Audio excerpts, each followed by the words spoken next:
Sir, जिस तरह से नंबर गिर रहा है, कहीं ना कहीं 400 पार की उम्मीदें लगाई जा रही थी और लद्दाख में भी जिस तरह से बीजेपी काफ़ी पॉजिटिव थे कि इस सीट को जीत के निकलेंगे, तो कहाँ कमी रह गई? आपको क्या लगता है नंबर्स गिरने की वजह?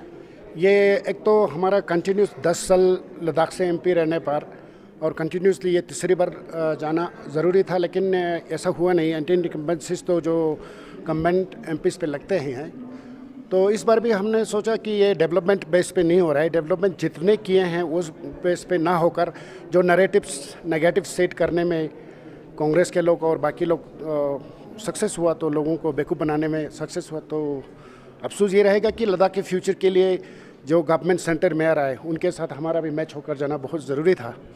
अब जो लोगों का फैसला है। अच्छा जी, तो सर आप जैसे कह रहे थे लोगों को बेवकूफ़ बनाया है, तो क्या इस समय क्या आपको लगता है कि जिस तरह से पब्लिक आम जनता जो डिमांड कर रहे थे या 4 पॉइंट एजेंडा पे बात कर रहे थे या क्लाइमेट फास्ट पे जिस तरह से बैठे हैं, तो तब भी आपको लगता है कि लोग इतनी जल्दी बेवकूफ़ हो गए क्योंकि कांग्रेस पार्टी ने भड़काया उनको? अब देखिए ना, जैसे कांग्रेस हो या इंडिपेंडेंट कैंडिडेट हो, 4 पॉइंट एजेंडे पे क्या कम कर पाएंगे? नंबर 1 करना तो सरकार ने है, तो सरकार जब गवर्नमेंट नहीं आ रहा है तो लोगों को बेवकूफ़ बनाने में सक्सेस हुआ ना जी। अदरवाइज़ हम भी ये नहीं चाहते कि हम भी हमारे प्रोटेक्शन के लिए हो, सारे जो लद्दाख के हित में जो भी है उस फैसले में हम भी मेहनत करेंगे, लद्दाख को अच्छा करेंगे। 10 साल आपको अपॉर्चुनिटीज़ मिला, 10 सालों में भारतीय जनता पार्टी कर सकते थे, आवाम के उम्मीदों में उतर सकते थे, कहाँ कमी रह गई? कैंडिडेट चेंज हुआ, इस वजह से कमी रह गई कि क्या हुआ?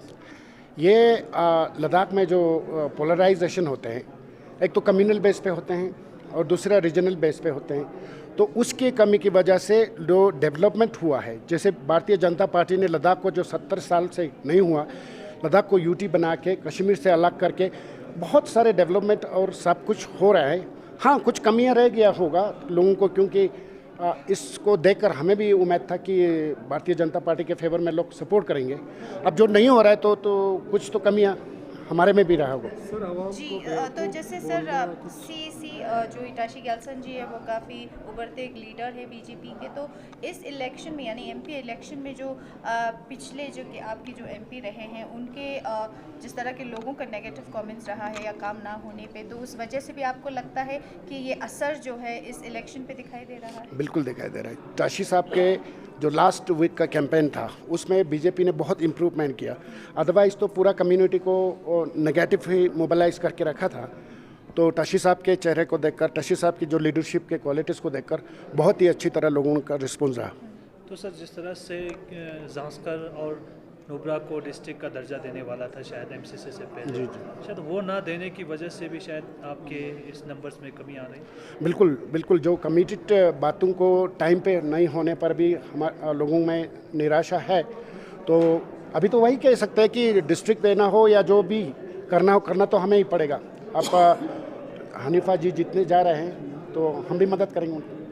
सर, कहीं ना कहीं अभी नेशनल की जिस तरह से काउंटिंग देखे जा रहे हैं और उम्मीद बहुत ऊंचा रहा है बीजेपी का, तो कहीं अभी काफ़ी टक्कर के रहे इंडिया अलायंस और आईएनडी का, तो उस पर क्या कहेंगे? यही है, जैसे मुझे भी लग रहा है 400 पर नहीं हो रहा है, बट बीजेपी का कोई तकरीबन 250 तक आने का चांसेस है और इंडिया अलायंस के साथ 300 से पार जाएगा, तो कंफर्टेबली सरकार बनाएंगे। Thank you. Thank you.